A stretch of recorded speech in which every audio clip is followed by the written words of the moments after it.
ده من صاحب الأمانة. ايوه والله عظيم.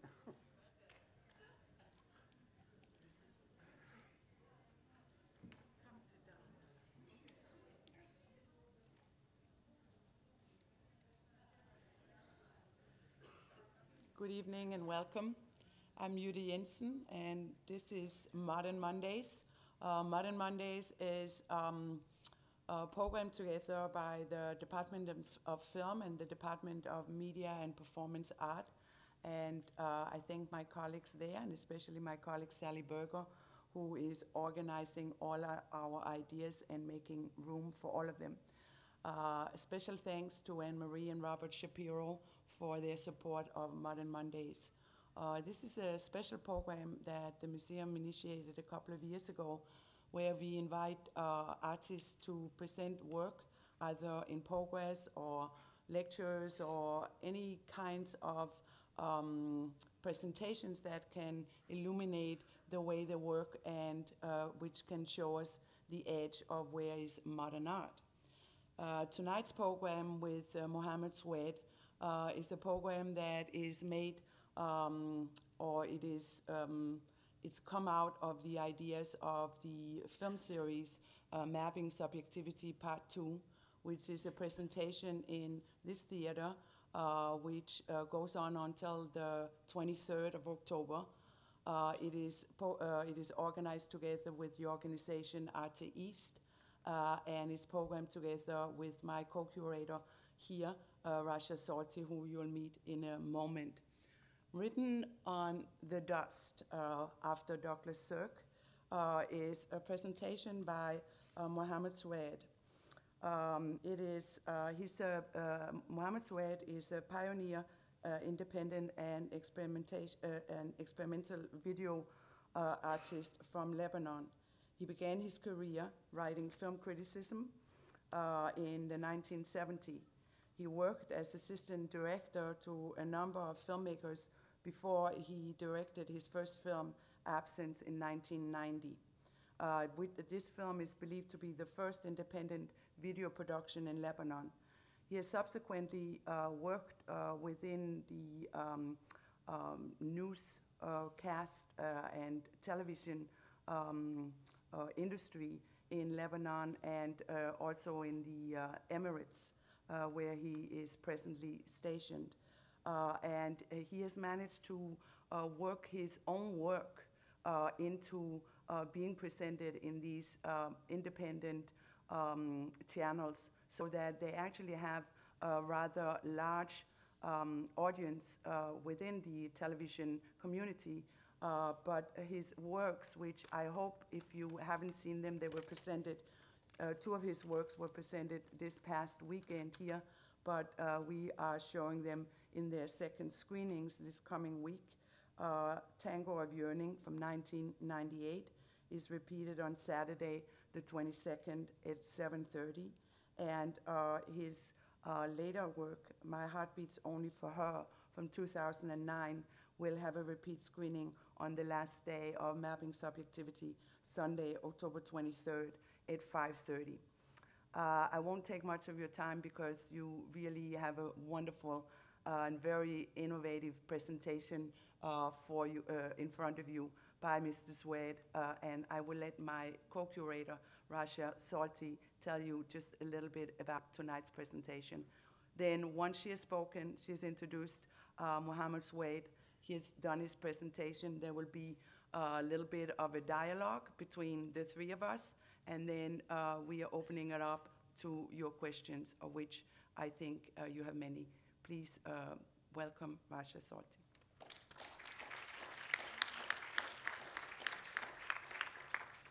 Thank you. Thank you for coming, and so many of you. And I'm very happy and honored to be presenting Mohamed Soueid. He, besides becoming a very close friend, he's a figure that has meant a lot to independent filmmakers in Beirut, but also in the Arab world. He is certainly one of the most inventive and playful filmmakers.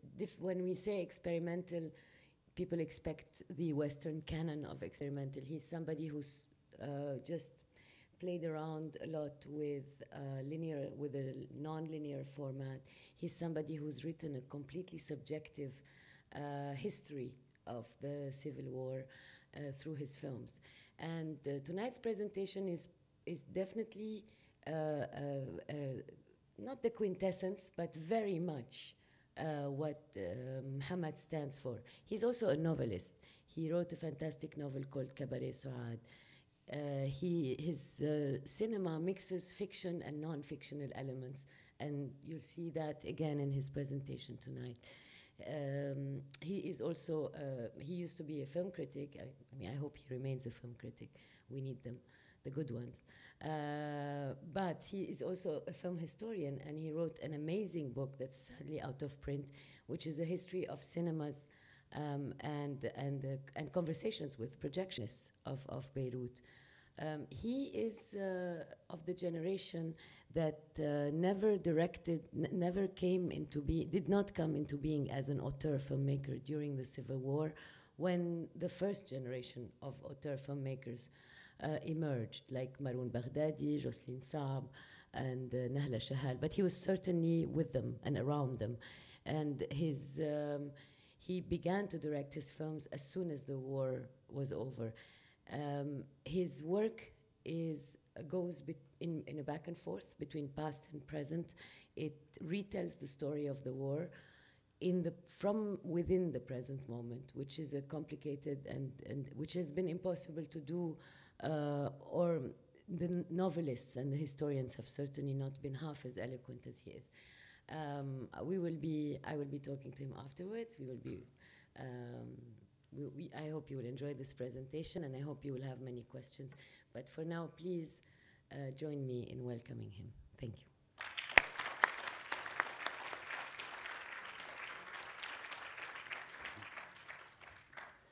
Thank you and good evening.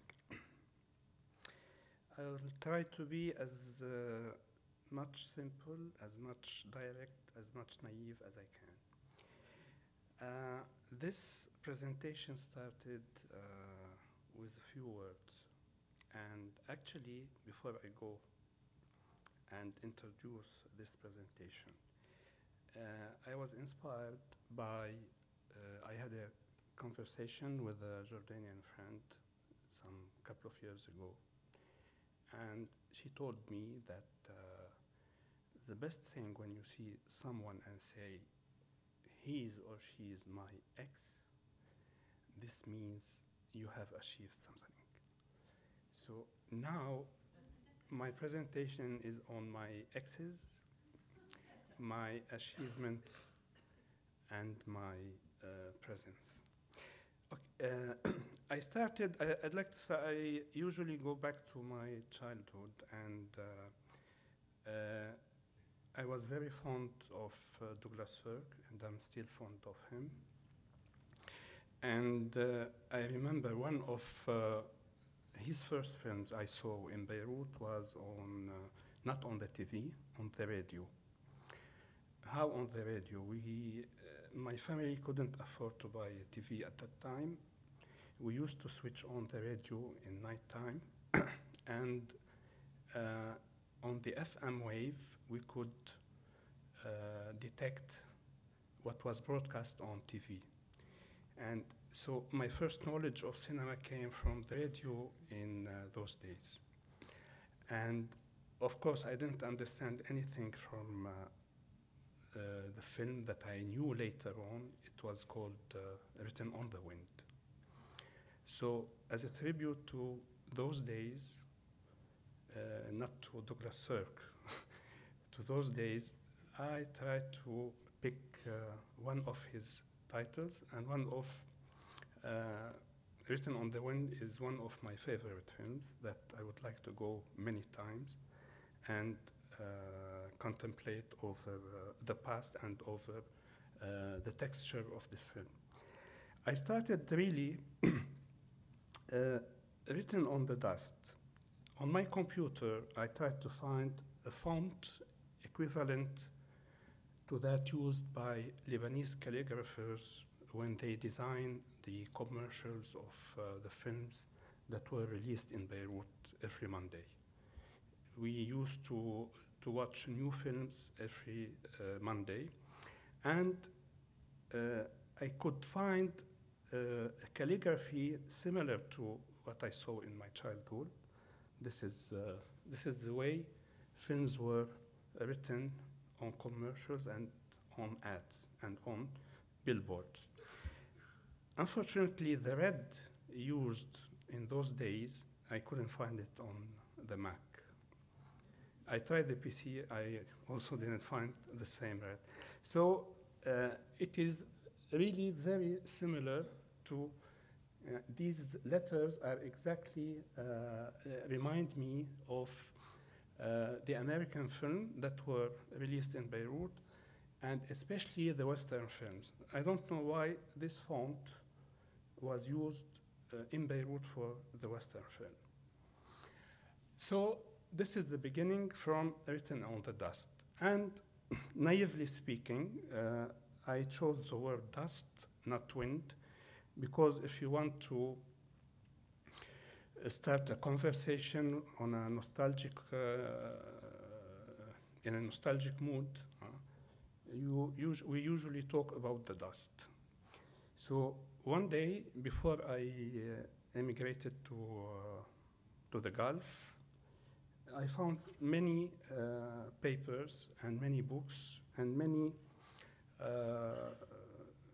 photos of old films gathered and wrapped in one bag. And there was lots of dust on them.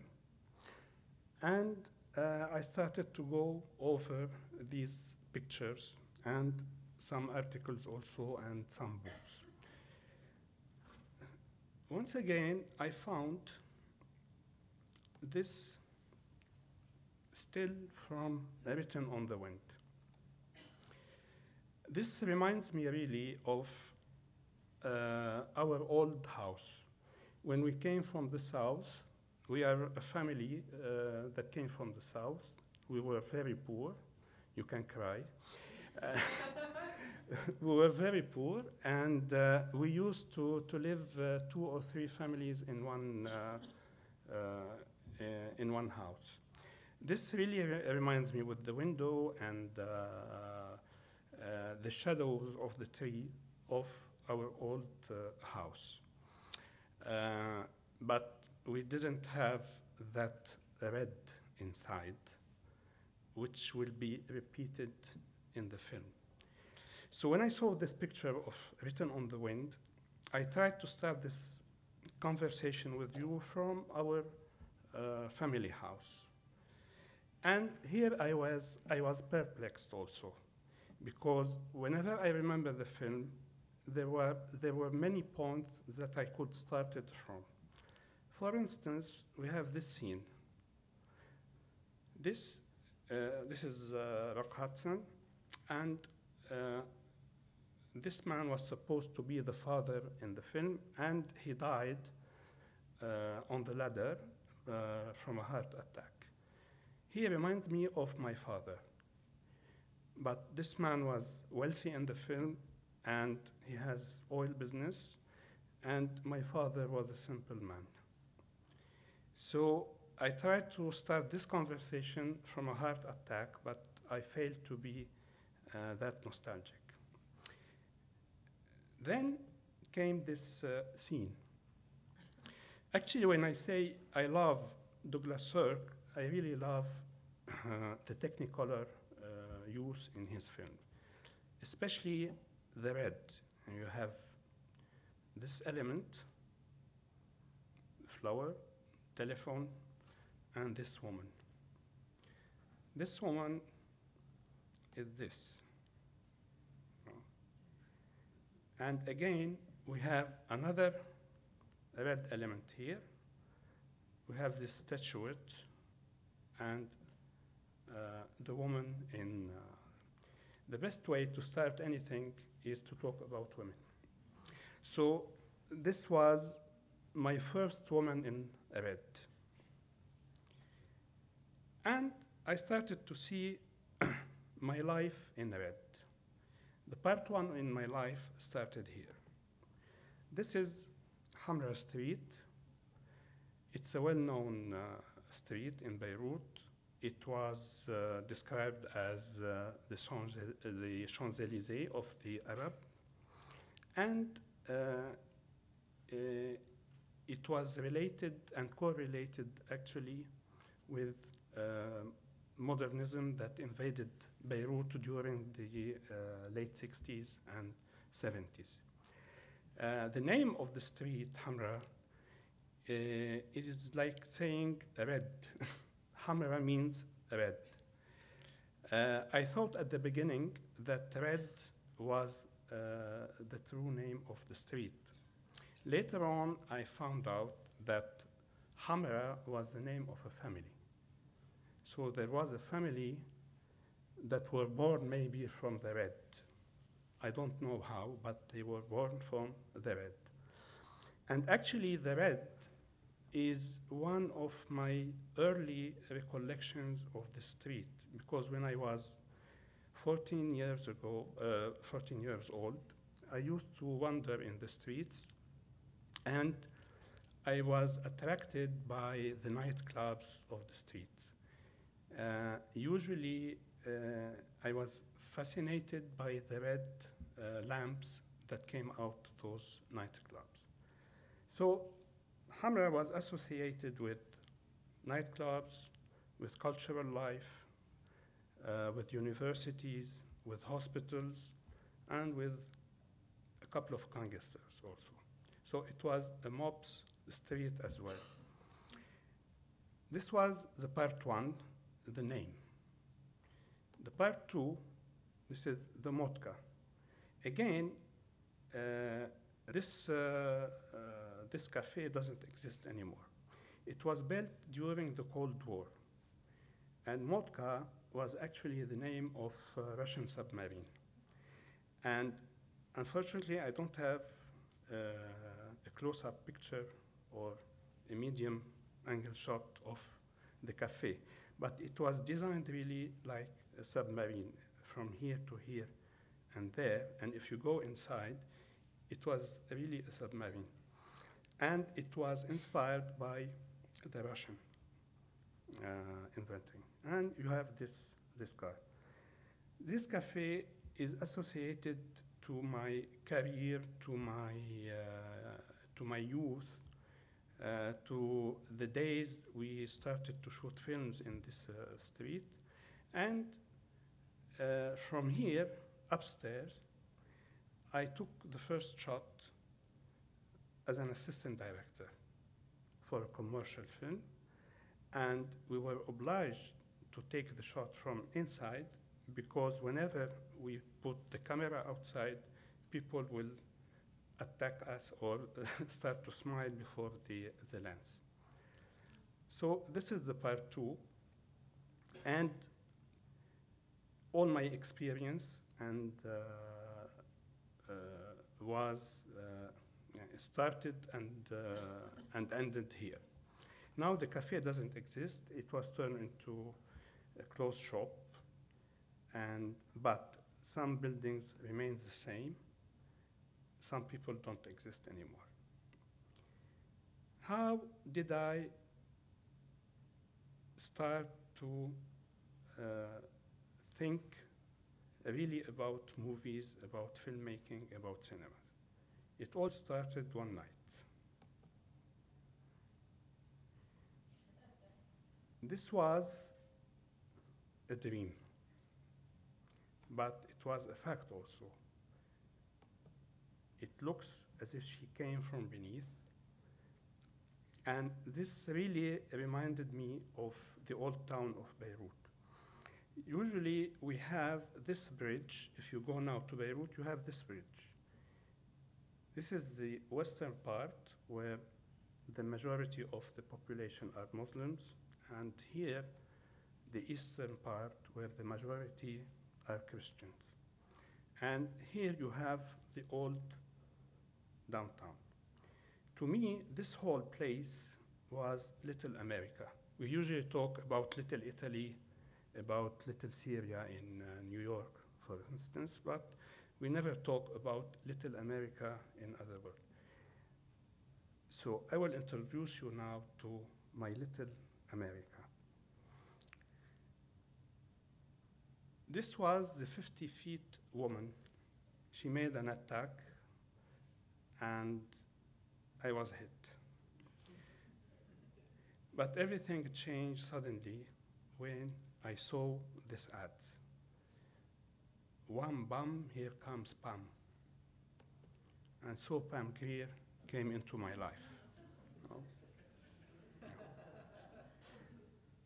All her films were shown, I don't know why, in a movie theater that was previously called Majestic and then Radio City.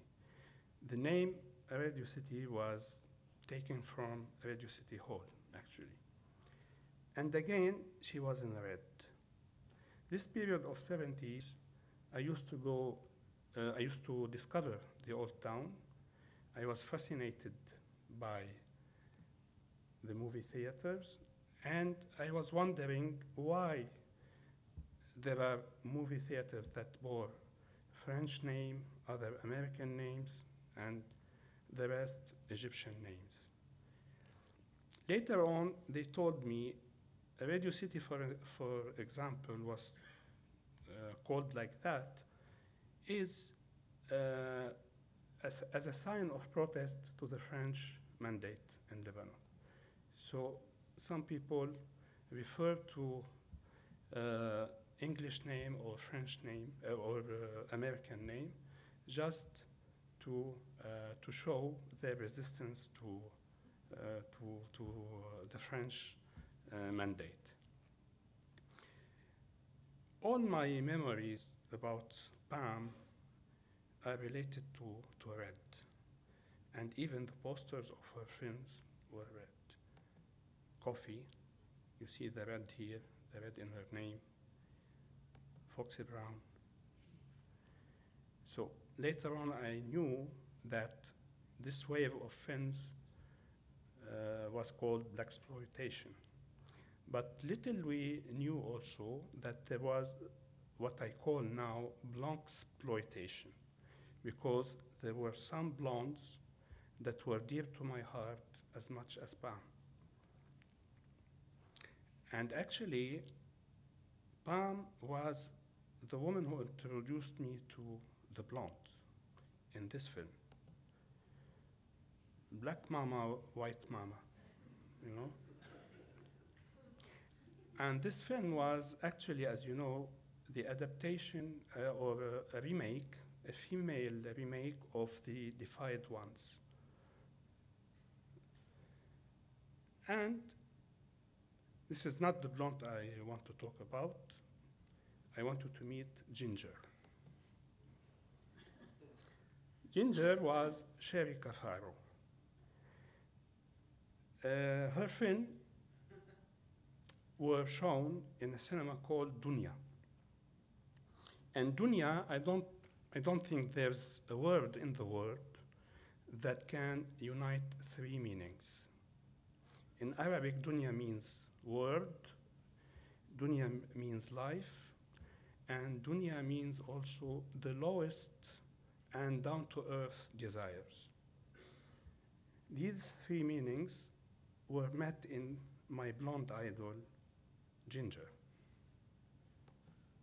She made several films and were only shown in Dunya theater. Now Ginger's on to something big,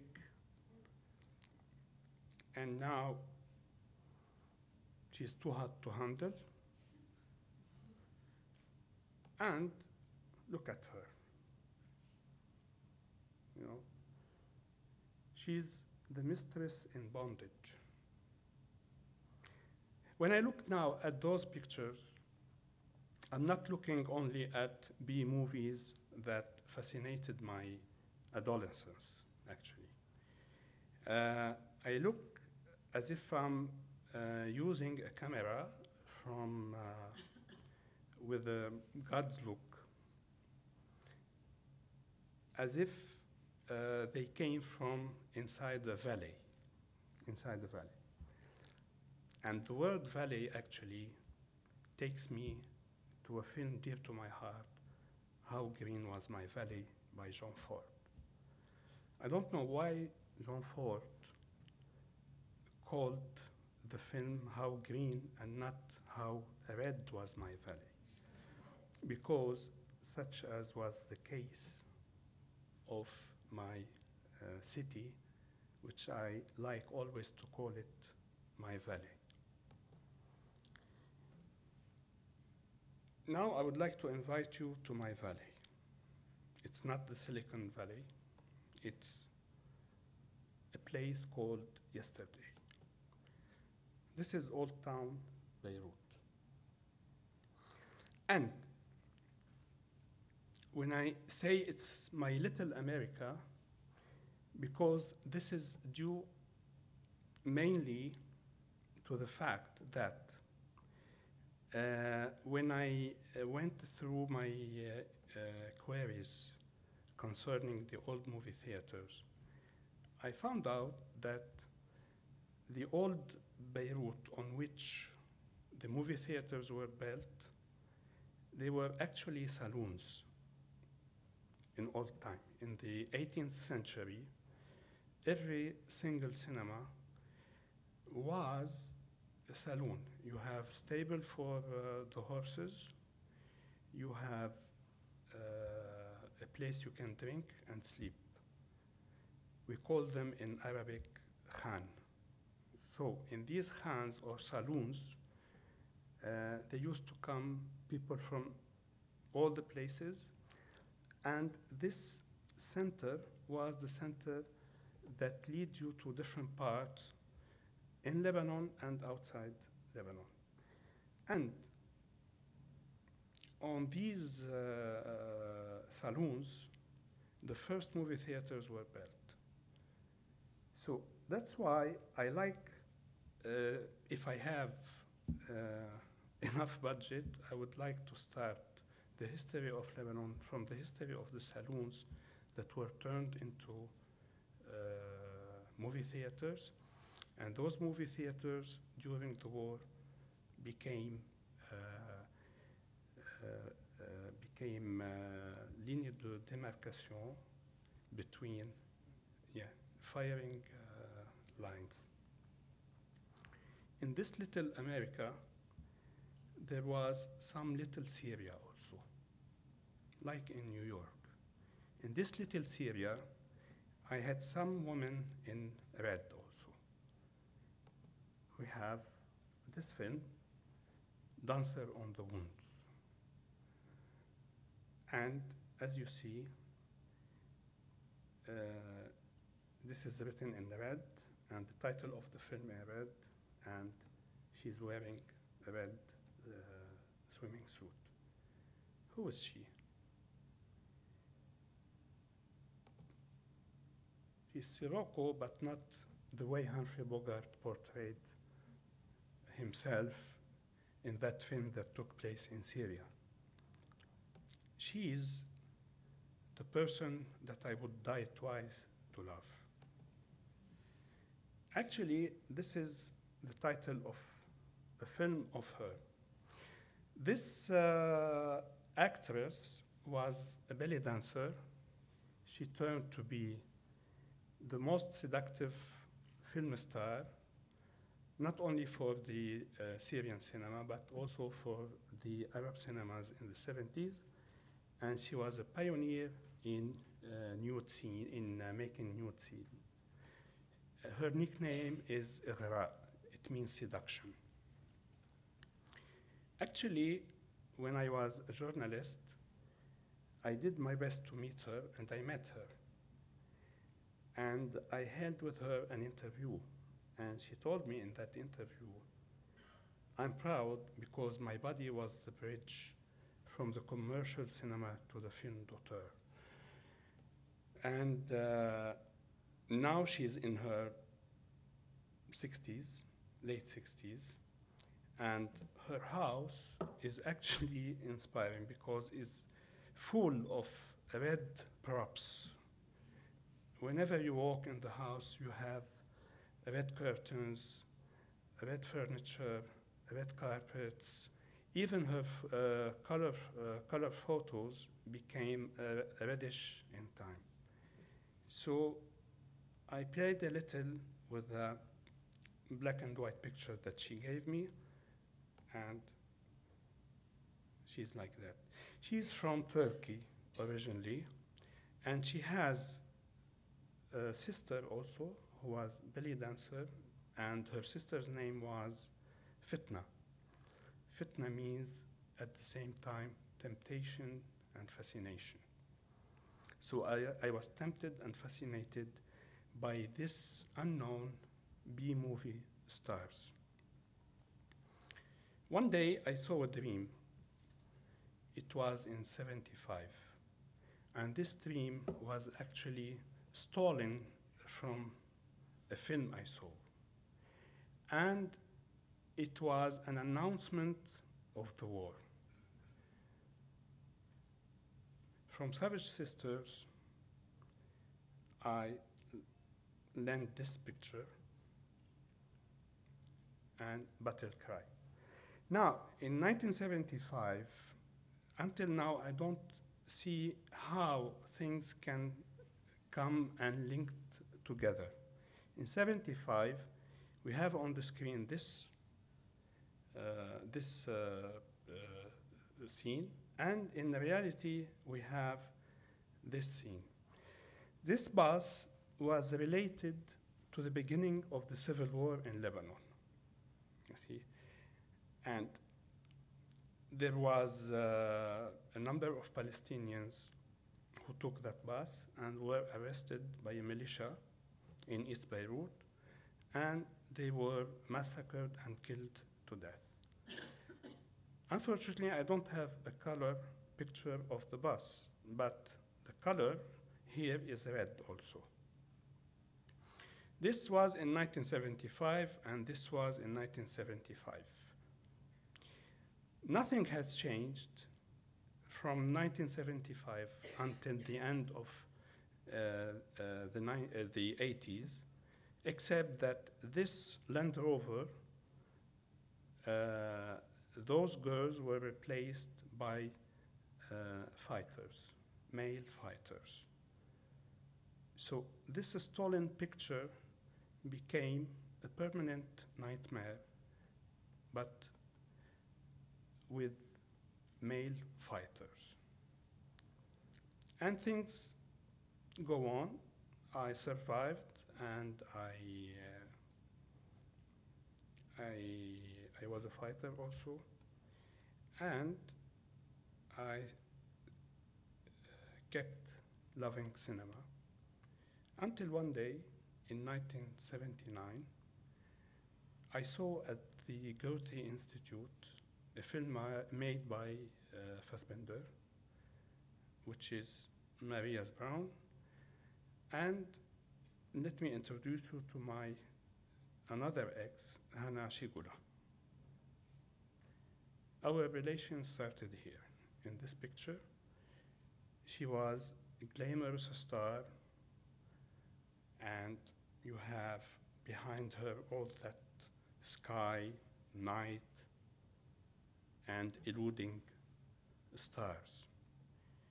I didn't know that she would come one day to Beirut to film or to appear in a film on the Civil War. Actually, at that time, I finished my study at the university. I studied chemistry, but I didn't practice chemistry. I tried to find a way to work in films and to write articles on film. So my journey as a journalist started in 1979. Of course, I knew her, I knew Hannah, but Hannah didn't know me. One day in 1980, this man came to Beirut.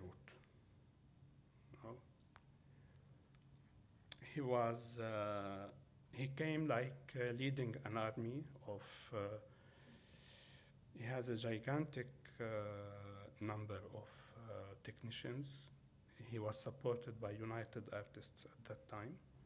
they funded a film he intended to do in Lebanon. And he made perhaps the first fiction film on war during wartime. He didn't need to build any set. He used the city, the people, and the fighters themselves. And he made Circle of Deceit. You have here Bruno and Hannah. They look like two Cyrano de Bergerac. With on this poster, they look like Cyrano de Bergerac. And the film really was amazing how it was made. I want to open two brackets here. Last week, I heard of a deal between Israel and Hamas to exchange prisoners via in exchange for the Israeli soldier Gilad Shalit. So Hamas released 1,200 prisoners in exchange of one soldier. What is the relationship with what I'm talking? Volker Schlondorf, when he came, he hired all the Lebanese technicians who worked in Egyptian films, in American films, to work in a single film. So this rapport between how much do we equal, it was always the equation in this relation, in this complicated relationship between Arabs and I don't know. So in this film was a gathering for all the Lebanese workers, technicians, artists, the people who would be directors also. For instance, Maroon Baghdadi, Randa Shahal, Jocelyn Saab, Eli Adabashi, and many people appeared in this film and supported Volker Schlondorf. I tried the film, they started shooting in October 1980. Hannah Shigula came in November, something like this. I went to the airport, it was raining at that time, trying to grab an interview from her, and she was pleased that I received her. She thought I'm from the production, and it turned out that the production didn't send anybody to the airport. I went to the airport, I put her in a taxi, I paid the taxi for just an interview and just to tell her how much I'm very fond of her. We arrived at the hotel, it was the Carlton Hotel, and I told her I want to hold an interview with you. And suddenly her accent changed. She became, with a German accent, she said, "You must get the permit of Mr. Schlondorf." And her image changed completely in my mind. I couldn't get an interview. I paid the taxi and went home. And then I saw Bruno, my rival, you know. And in the film, he was a journalist also. He was a journalist. I outsmarted him in the cigarettes because I smoked more than him, but actually he was the one who spent the night with Hannah. And this was, as usual, when you are in Lebanon, they put the never-ending meals and the red wine. And you see, during the wartime, the house is beautifully lit. electricity works well. And they are drinking, and they are sitting comfortably. And look how she, she forgot I took her in the taxi. Anyway, and there was a love scene that I hate to show you after that dinner. Knowing that when I eat Lebanese food, I don't have the energy to make love after all this heavy food. But in cinema, everything is possible. No? Anyway, but I still love this film for many reasons. The main reason is that this film opens a window to a way to tell and narrate the Lebanese war. It sets the formula of, or the equation of a journalist in danger and who is requested to describe the atrocities of war, and he got lost and returned. After that film, Maroon Baghdadi, for instance, who was present in the film as in a cameo role, his second film was on a journalist also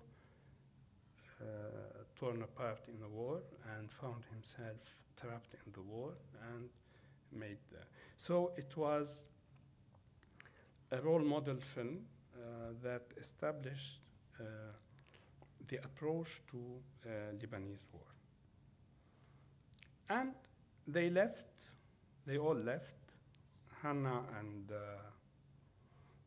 Bruno and Volker. And Hannah left, in the film, she left with she adopted a boy from an orphanage, and she won. She had an illegal affair with someone, she got an illegal boy, and an illegal journalist who took her from the airport. And the war continues, and we had the Israeli invasion in 1982.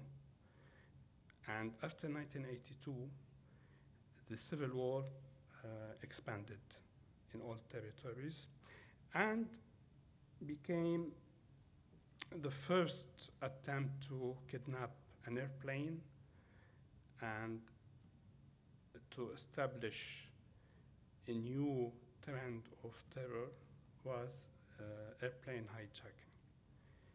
In 1985, an American airplane, TWA, was kidnapped, and this famous picture became very known. I think 3 years ago, they arrested this man who was responsible, one of the people who kidnapped. So it took them more than 20 years to arrest this guy in Germany. Anyway, this picture was adapted, was a source for a film on the hijacking. This is the real picture, and this is the still picture taken from a film that I will talk in a little while. In that plane, there was a Greek singer called Demis Roussos, who used to come to Lebanon before the war and who has many fans in Lebanon. Demis Roussos was arrested. He was with his girlfriend, but the Lebanese media, they didn't dare to say his girlfriend, they say his fiancée.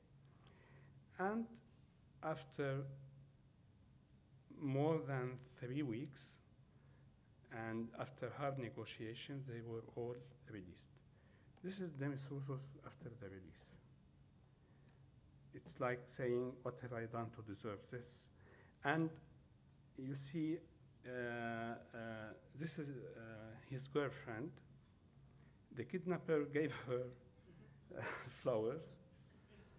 And this is what's supposed to be the official and legal Lebanese police, and they sent him back to Athens. This is the Lebanese harbor here. Anyway, why Demis Roussos? I said that. He was very lovely and was beloved by the Lebanese. And I didn't think at that time that he was admired because of his songs, but because he spent his childhood in an orphanage. He doesn't know his father, who was his father, who was his mother. He was raised in this orphanage called Lazari. It's a huge complex. It still exists. This picture was taken during the war. It was a place where the snipers sit here, and I like this building. This building, it's like a square in itself, and it was a city in itself. It was the little Beirut, in which neighborhood there was the little America I was talking about. So this building was surrounded by many movie theater. And Demis Roussos was raised here. It was an orphanage for the children who were thrown on the street, and so I tried to follow on Demis' biography, and but I couldn't. I only met one nun who was at this orphanage, and she confirmed to me that Demis was one of the children she took care of. Anyway, the story of Demis didn't appear in a film made on the kidnapping of the TWA. The film was called Delta Force. Delta Force joined Lee Marvin and Chuck Norris, and the film was banned in Lebanon for two reasons: because the film treated us as terrorists, and the film also was produced by Menahem Golan. Menahem Golan was an indie producer, and before making his career in the United States, he was an officer in the Israeli army. And actually, Golan is not his name, his family name. He was a pilot in the Israeli army, and he fought during the 1967 war. And he was proud of his achievements during that war. And he chose Golan. Golan are the Syrian heights. So in order to be remembered as a soldier more than a producer, he picked Golan from the territory where he fought in. And as you all know, he established with his cousin, Yoram Globus, the Cannon Group. You see, this picture was taken in Cannes, actually. I was in Cannes that year, and I saw the film there. And I didn't know that I will be surprised in watching this film and finding my ex. Hannah was in the film, and she was terrorized, and this is the Lebanese kidnapper, you see. I don't know where he's not looking at her, and she's not looking at him. And both they are not looking at me. Yeah. So I didn't know, and the camera was somewhere. I was astonished. You know, this film was released in 1985, and the last time I saw Hannah was in 1981.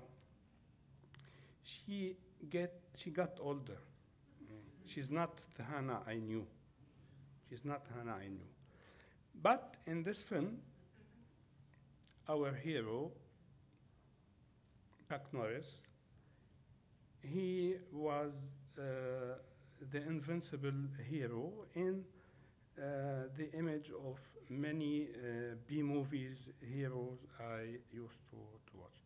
Actually, Chuck Norris wasn't one of my favorite actors, but and I was happy that he was brutally beaten by Bruce Lee the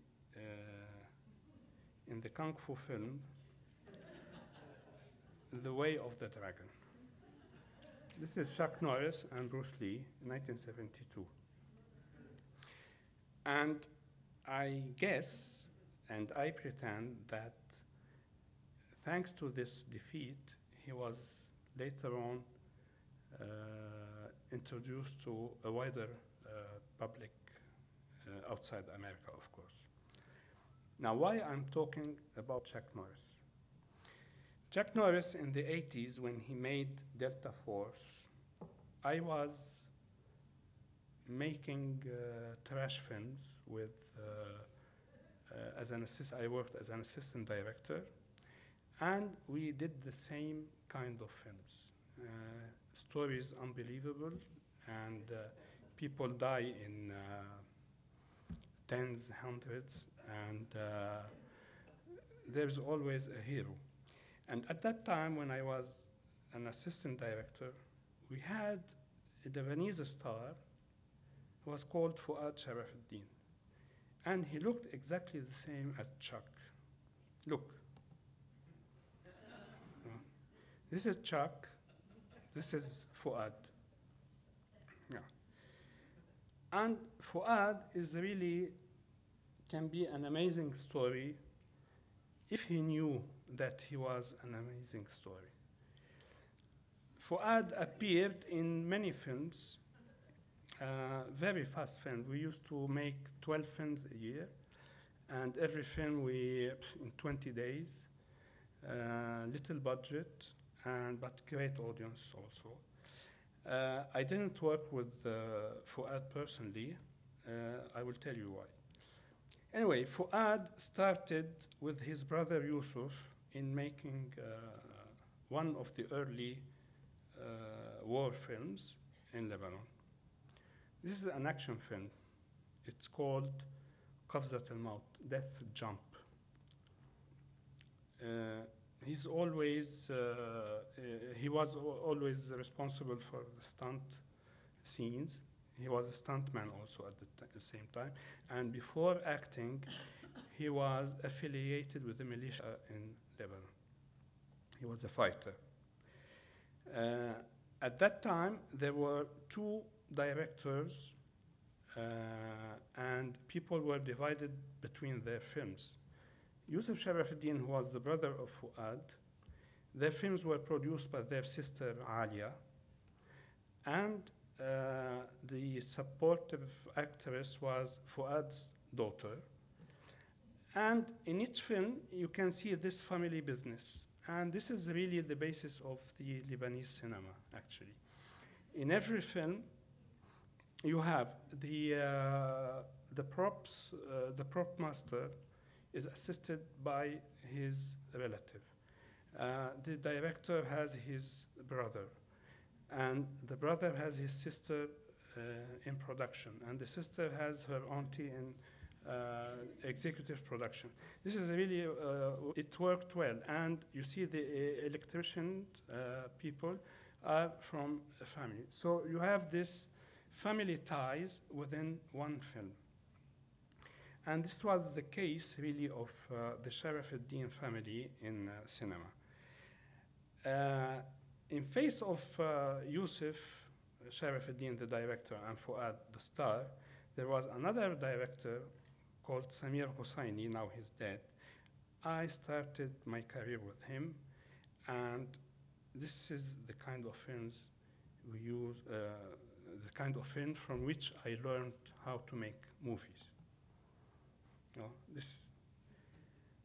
We have this film is really a masterpiece of cult. You have here, this man was a singer, he was a star. He became, now he's a priest. He changed his career completely. And this is Fuad. He's humbly, at that time, we invited him to be guest star in the film. And this was the bombshell of that period. And her name actually is the name of, is a male name, Wissam. She was called Wissam. And we have here Alan Zobi, he's a dancer. This is a wrestler, John Saadi, he was well known as a wrestler. So you have in one film, this is the Lebanese miracle. You have in one film a singer, a wrestler, and a fighter, and a dancer also. So with Samir and in such films, I started to learn what not to do in films. And Fuad has a rival who was called Mohamed al-Mawla. Mohamed was a bodybuilding sportsman. One day, and he was a good friend of mine, and he thought that he didn't have the chance to win the hearts of the people who loved Sylvester Stallone. I told him why. He said, because in America they have jungles to make films on Vietnam, but in Lebanon we don't have jungles. So if we had jungle, he would have been the Sylvester Stallone of our time. Mohamed al-Mawla, unfortunately, he one day, he was the rival of Fuad, but Fuad won the battle of stardom in Lebanon, and Mohamed thought that his chance will be in America. He came, I think, to Las Vegas. He brought his all his photo albums from the films he was shown, and his photos as a body builder. One day, he had a meeting. He said to me he had a meeting with an agent here in America, and suddenly there was a fight in the pub, and he was really seriously injured. He was obliged to, in order to heal himself, they cut some muscles from his legs to fix his body. So he came back from America badly injured. So he didn't make his dream as a star. Fuad was the only hero. And after starring in many films, he became a director. This is the film he made. It was called Le Cri, or The Outcry, not to confuse with Antonioni's film, The Outcry. This is our Lebanese version of The Cry, Outcry. I had the courage eventually to say to Fuad, you look like Chuck Norris. He was angry. He said, no, I look like Clint Eastwood. And Clint Eastwood to me until today, he's an ex-Fuad to me. And I don't know what, but Fuad thinks that he takes after Clint more than Chuck Norris. So I got confused. I looked again at Chuck Norris' picture, and I called him Chuck Sharafuddin, CC. You know? It was an amusing, really, period. During the war, we were making films. They did well on the box office, but they were trash also, and we were happy. We were happy. And suddenly, this wave of films stopped because the civil war expanded, and there were massacres in the mountains, and Lebanon is a small country. And all those memories of Little America vanished at the expense of new friendships I made with Fuad and his brother Yusuf and their sister Alia and their daughter and Fuad's daughter Jumana. So I missed Pam Greer, I missed Sherry Kafaro. And then one day at a hotel called Hotel Commodore in Lebanon, an American director came. He's George Roy Hill. He was about to produce or to shoot a new film based on Jean Le Carré book, The Little Drummer Girl. And actually, I interviewed him and I helped a little in casting some extras and some for the supportive roles. I chose a list of Lebanese young actors, and the shooting was scheduled in sometime between September and October 1984, and they went also to the old downtown. Suddenly, the American embassy in Beirut, I think the situation was terrible, and they advised all the crew to leave the country. They only shot some action scenes and some fight scenes, and they left for Tel Aviv. And this is The Little Drummer Girl, as seen with the cover published in Tel Aviv.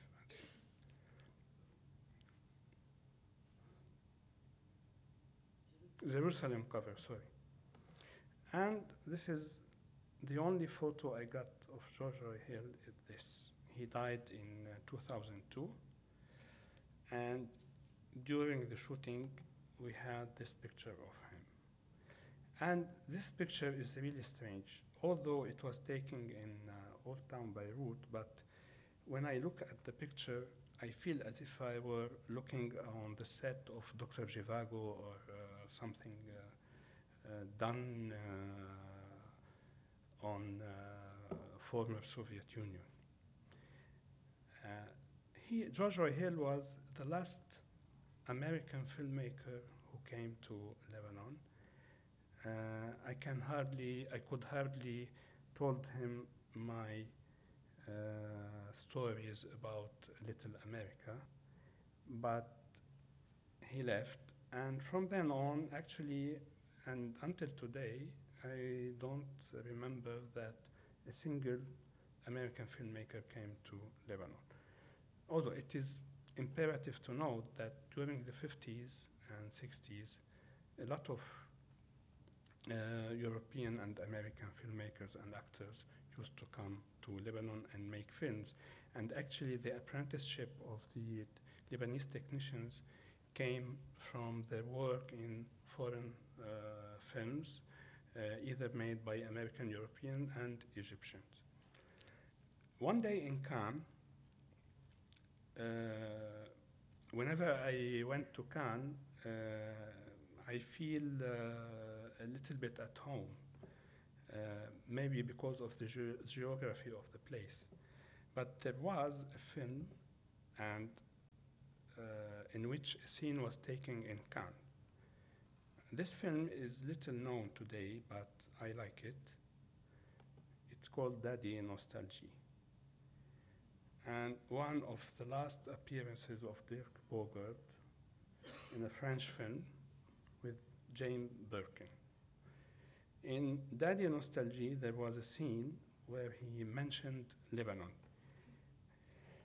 Dirk Bogarde played the role of father who didn't have good terms with his daughter, but during his illness, his daughter came to look after him for a while, and it's a farewell stay with her father. And suddenly, while he was drinking wine, he looks at the mountains in Cannes and said to her, "This reminds me of Lebanon."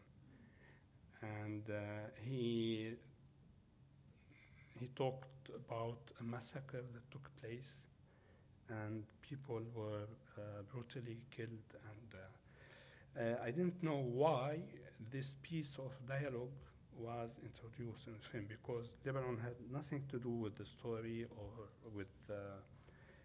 Later, I asked some people who knew Bertrand Tavernier. They told me that his father was a journalist, was very old journalist, and he used to talk about Lebanon. His father didn't witness the Lebanese war, but he mixed the beauty of Lebanon that he acquired from his father with the everyday reality that was tackled on newspaper about the Lebanese war.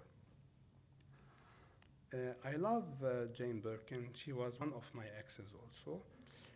And I don't know why, whenever I want to look back at her, I choose this picture.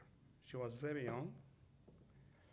And recently I saw a beautiful documentary she made in the Palestinian territories about Al-Qasaba Theater.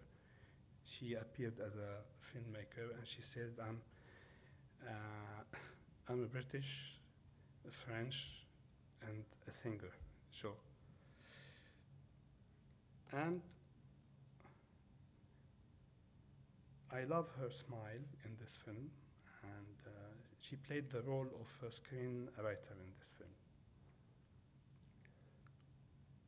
Anyway, the words spoken by Dirk Bogarde on Lebanon and the beauty of that country torn by the war took me back also to something I would have liked to forget, but I couldn't.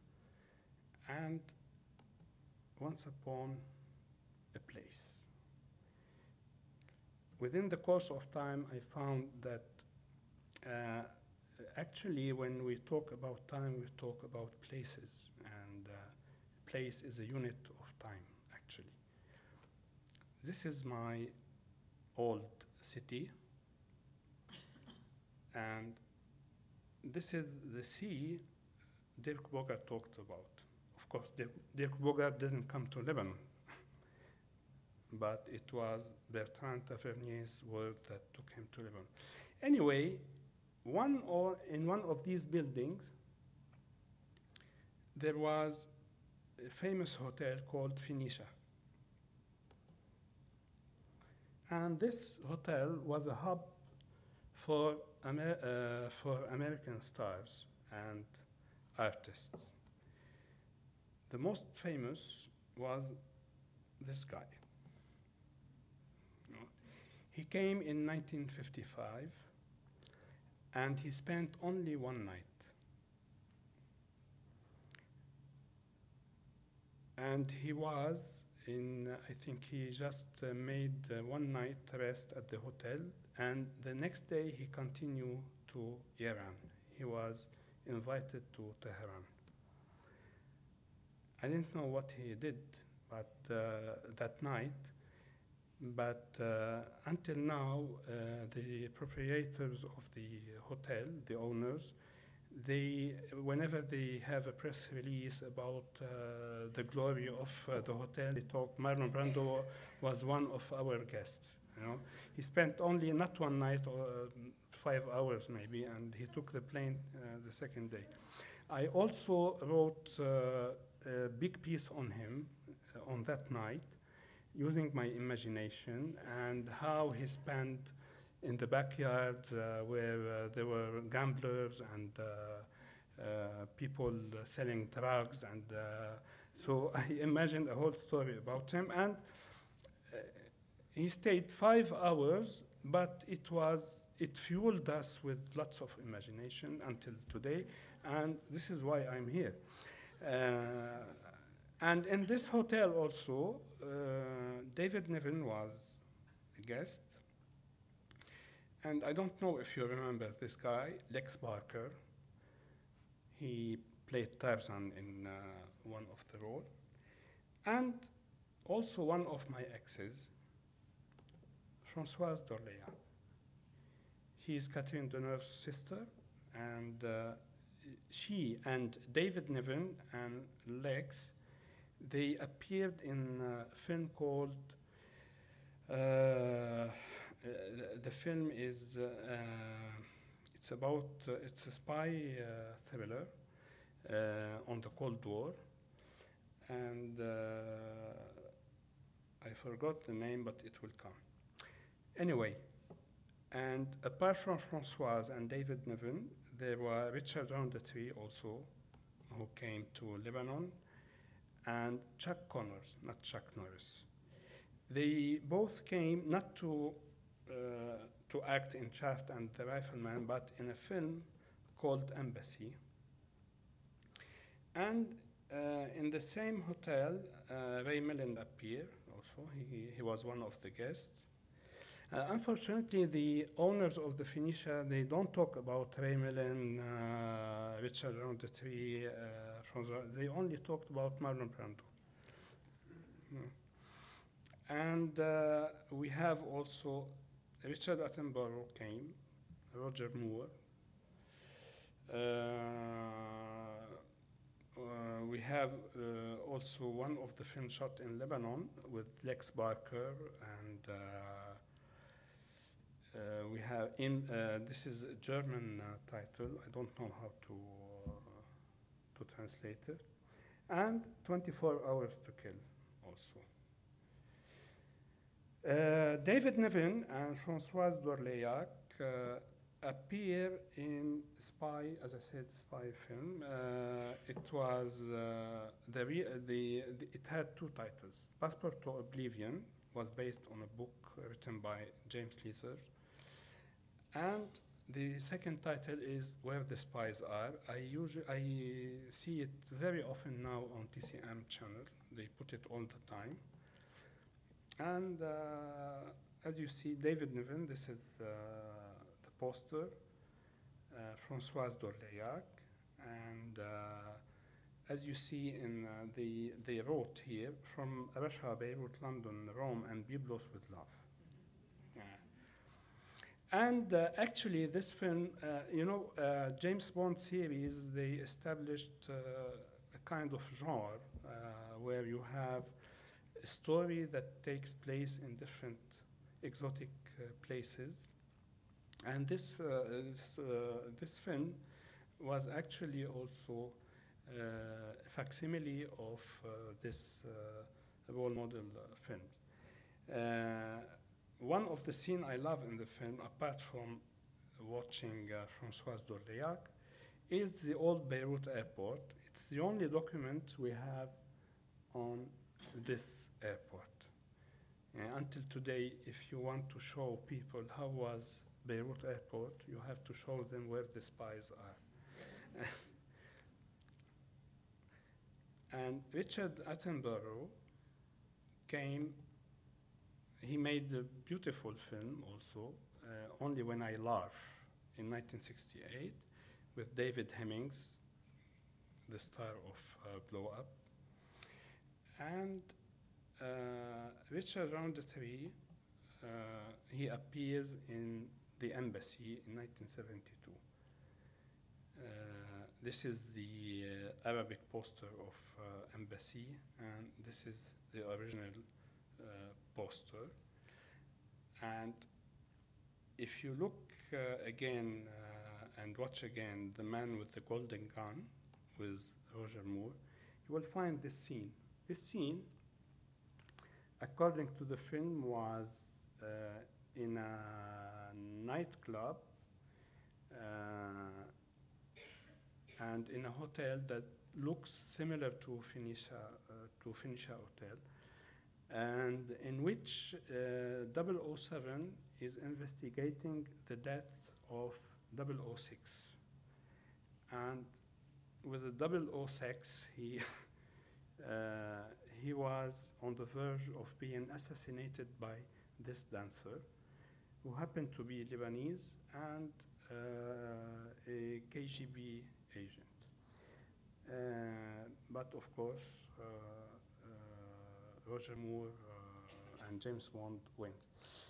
All these people were at the Phoenicia Hotel, and again, Phoenicia Hotel. I think if you have seen Syriana, George Clooney's, the design of the hotel was inspired from the Phoenicia Hotel. So this hotel is really a big story that could be a good one of the new starting point to talk about Beirut, about cinema, about war.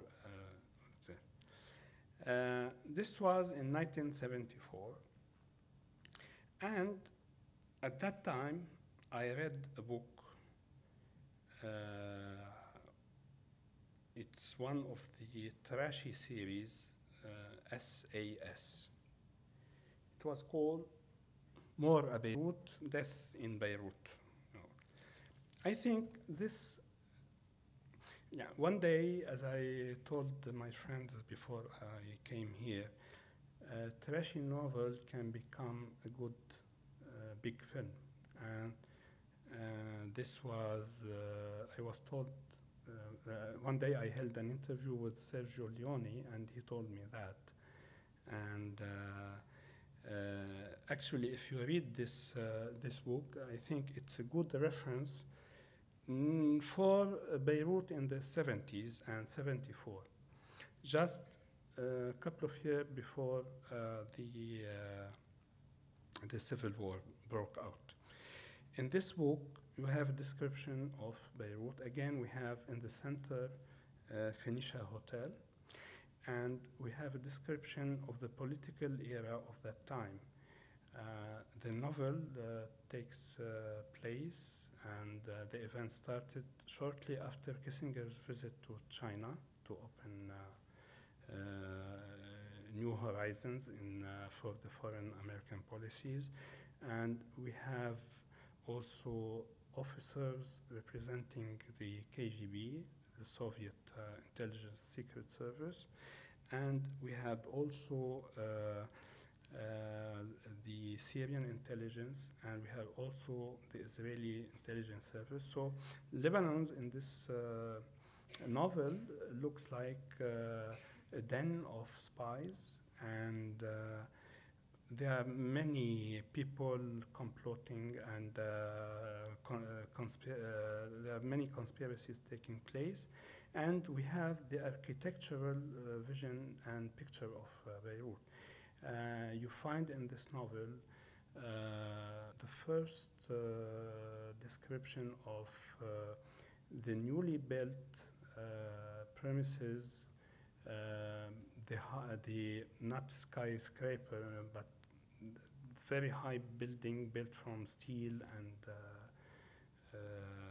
and glass. You know? The first building that looks from outside as if they were built only from glass and steel are described in this novel. And we have also description of the Lebanese society at that time, and how the Gulf people and Saudi spend their leisure times in Lebanon. And so this series was written by Gérard de Villiers, and he wrote many trashy novels. The hero is called Malco. He's a CIA agent, and his novels took place, the action takes place in hot zones in Latin America and the Middle East. And we have always, whenever he talk about the Middle East, there are Saudi characters in the novel. In Death in Beirut, also, we have a description of Saudi characters. At that time, in '74, Beirut was talking a lot about an Saudi millionaire who was Adnan Khashoggi. And his daughter actually acted in a couple of films. She was called Nabila Khashoggi. She actually, one of the latest role she played was Eye of the Widow, directed by Andrew McLaughlin. And this is her father, who was on Time cover for many time. And Adnan Khashoggi, as far as I remember, when I held interviews with projectionists in Lebanon, one of them told me how he designed for him a screening room in his little villa in the mountain, and how much he was fond of. And actually, if you read Bob Evans' biography, there's a good passage on Khashoggi when he tried to support Paramount Pictures, and it failed at the last one. And Adnan Khashoggi, not only as a movie buff person, but I was amazed that when he lent his yacht to one of the James Bond films, Never Say Never Again. This yacht was actually used in this film, and actually it wasn't destroyed but he was I don't know, you can find at that time, you could find Adnan Khashoggi everywhere. And back to, you see this also in red. You have the fire, the cars, the motto, the names are in red. This takes me back to Hamra Street also. It's in red, but this is a fainted red here, you know. I found this picture in a bookstore in Beirut not long time ago, and I was astonished. It was reprinted by the Ministry of Tourism in Lebanon, and it is exactly the same, with the same design and maybe the same color that were published for the first time in the 60s. And I bought many of these postcards. One of them is, this is Hamra Street,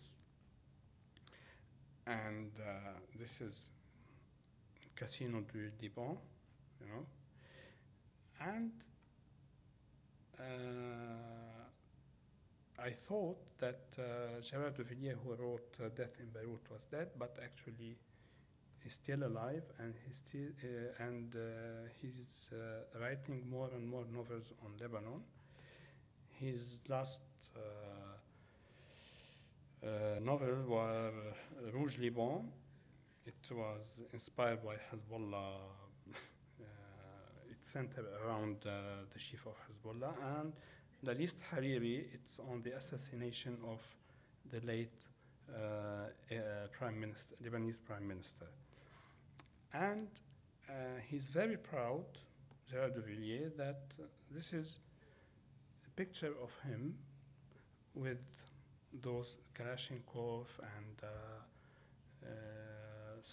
this is sniper rifles, and he's still active and writes, I don't know how many. And his tie is red also, okay? And actually, whenever I go back, whenever I try to forget my old city, people like him takes me back to this place that I call today. This was one of Sherry Kafaro's films also in the 70s, and Fear is Power. And the title is, I don't know, it's rare to find a poetic title in B movies, but this title really means a lot to me, A Place Called Today. And actually, this is Beirut today, although the film dated some 35 years ago. And everything's turned into military definitions and styles and way of life. And I was very sad that the last exploitation for Hamra Street in Lebanon is this picture where you can see people were hired as extras for a propaganda spot on the Lebanese army.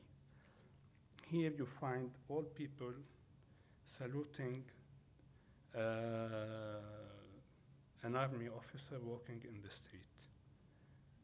This is very sad. This street that was once upon a time was a hub for all kind of entertainment, even I saw all the films of Bergman, Tarkovsky in this area, suddenly turned into a spot for the Lebanese army. And actually, whenever I try to go to the past to heal my wounds, I found people getting old, such as Roger Moore. You know, he looks like, I don't know, say that. This is Shaft, you know. And even Adnan Khashoggi, all the money couldn't save him from being walking like this. And this is Nabila, his daughter. And now my great disappointment is this. This is Hana Shigula. When I first met her, she was glamour, even in black and white. She didn't seduce me with the color, only in black and white. And now she can hardly speak, but she has a red telephone in her hand also. And Jane, this is the passage of time, you know. And Françoise d'Orléac, she died very young in a car accident. But I prefer that she died young because she remained young, you know. And if I go back to Pam Grier's and Sherry Kafaro's time, I feel a little bit sad. This is Sherry Kafaro, the day I knew her, and this is Sherry Kafaro today. She left me her signature, and the only man who remained young is Rock Hudson. He's somewhere in Iran, because in Written on the Wind, he leaves the scene and leaves the family and the tragedy of the crazy family he was working for. And he said, I'm going to Tehran because Iran was prospering in oil industry at that time. And I would like to, with no comments, to let you see these pictures. This is,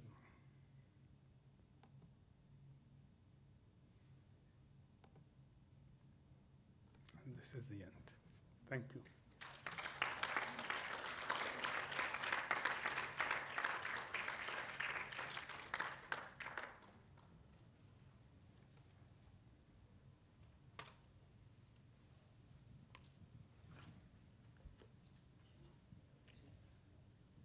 Thank you very much. And since this was a little bit longer than we had expected, but thank you very much, then maybe we'll just open up to your questions directly.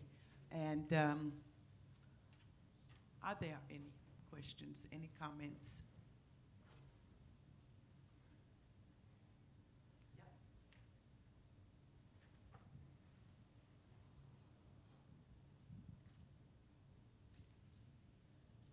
I grew up in Iran until I was 9 years old, and there I saw a number of films that were very important, it seemed at the time. A lot of people talked about them. Those films, as far as I know, were American, perhaps British, certainly English speaking, and no one here has ever heard of them. I've never been able to find a trace of them. I can't find them. Have you had moments like that too, where there were certain films from childhood that you can't even trace? That left an Yes, impression on you? there are lots of films that I personally remember or I saw on TV, and I try to, especially those films that were made in, especially the films made in our countries by foreigners, and by the way, there are lots of Italian movies were produced in Lebanon, but I couldn't find any. I only found from the list of films you saw, I only found Embassy, 24 Hours to Kill, and Where the Spies Are. But Where the Spies Are, I recorded it from TCM on my TV. But there are, there are lots of. And you may be surprised also because I was in Tehran some 13 years ago, and I met an old actress who was star in her time. I forgot her name now, but she told me that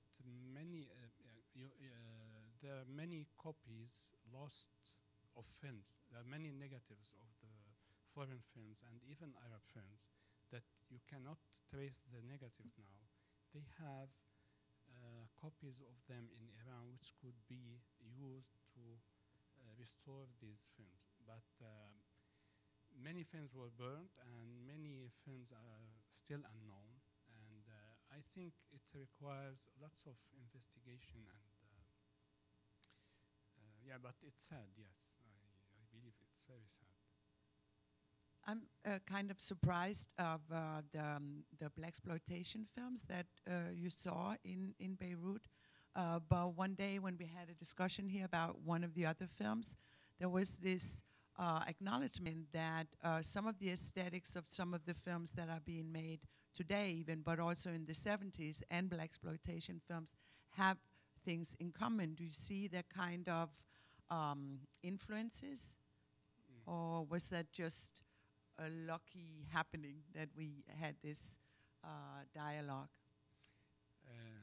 Sorry, I didn't get your point clearly. That is there a certain familiarity of blaxploitation film, the aesthetics of blaxploitation films, and the films being made today that use maybe humor and push stereotypes to an excess? Yeah, you know, when I look at Tarantino's films, I can feel and understand this passion for. But these films were, I don't know, it's.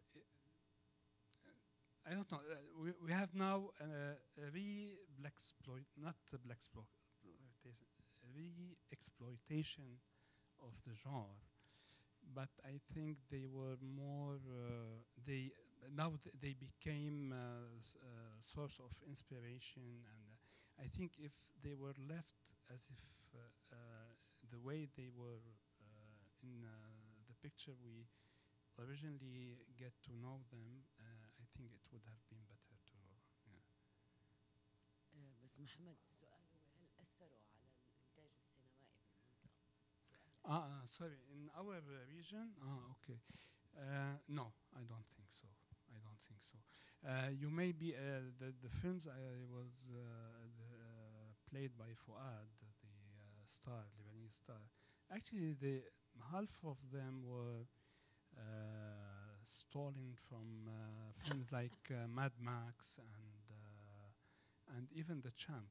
You know, The Champ was adapted to a Lebanese version with some action in it, and they were. No, I don't think even the people who made commercial films were not fans of B movies. They were fans of Clint Eastwood films and other. I didn't really understand your attraction to this type of movie, and I wonder if it's the escapist element that permitted you to like sort of a modern day Arabian Nights to escape into a dream realm, or why is it that you especially enjoyed these types of movies? Yes, because I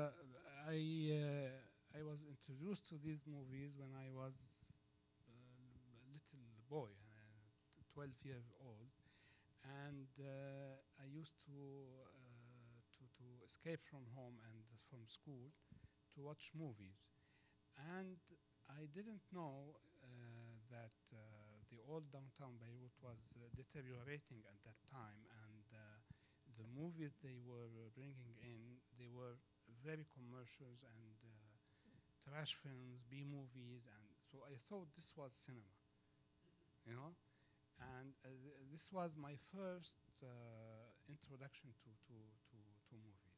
Before I get to learn that there are Jean-Pierre Melville, Jean Ford, you know. So this is really what I wanted to say. Thank you for that. It was a beautiful talk, and the way that you talked about memory and place and time, I found very moving. And that time period, especially the 70s, also is a time period I feel very formed by. But there was one aspect of your talk that I found troubling, which was I also felt like I was in a bit of a time warp with respect to representations of women and the way that you actually spoke. And I wonder if this is something deliberately provocative in the talk that you chose to frame things this way, or if this is something of which you're not aware, especially the way you ended with images of women aging and so forth. If you could comment on that. Listen, when I was fascinated by these films, I didn't have any cultural judgment or prejudgment, or and even my personality and my ways of thinking were not developed. I was talking about the spontaneous, not relationship actually, the first images that came to me, and it came to me from a place that wasn't itself anymore.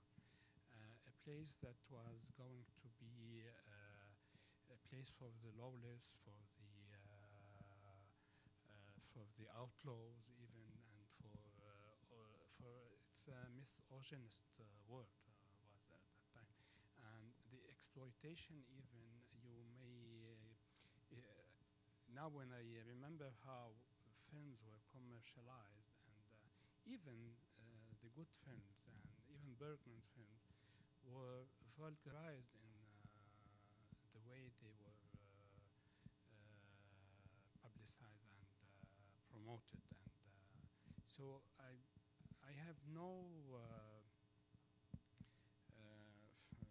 what can I say? No, I understand what you mean, but I'm talking about this. I prefer to keep all the talk in my perception, first perception of that's why. It's the way also when you see Foxy Brown and Foxy and the new version of when Tarantino paid tribute to. I think he's also taking care of the first perception, but it's not. No, to me now I prefer to talk about. If I want to talk about, yeah, I can talk better on Bibi Anderson, on you know, something. But this talk is really should be perceived as how I was first.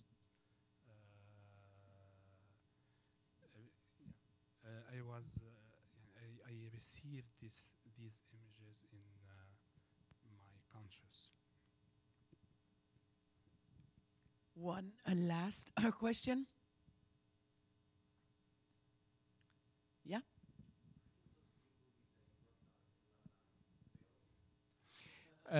Some of them, yes, you can watch them on TV. In pirated circuits, yes, they are available. They are available. Thank you very much for staying. Thank you very much to Mohamed Soueid. Thank you.